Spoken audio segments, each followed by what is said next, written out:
Hey everyone, in this tutorial, I'll show you how to reset VS Code settings in 2026.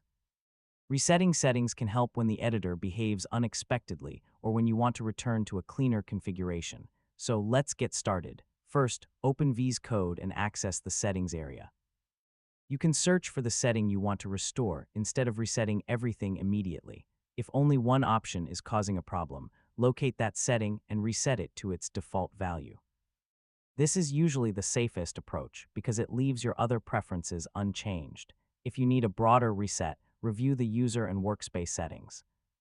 VS Code can have different configurations for the application and for individual projects. Workspace settings can override your general preferences, so check the project configuration if a problem only happens inside one particular folder. Before making a major reset, consider backing up settings you may want to restore later. You can also note important extensions, themes, and custom shortcuts. If you use Settings Sync, make sure you understand which preferences are being synchronized before deleting or changing configuration data.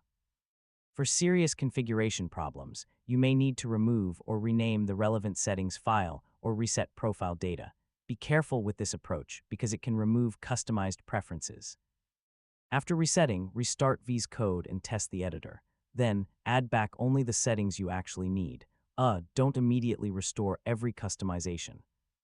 If a setting caused the original problem, adding everything back at once can make it difficult to find the cause, and that's how to reset VS Code settings. Start with individual settings whenever possible and use a broader reset only when necessary. Thanks for watching, and I'll catch you in the next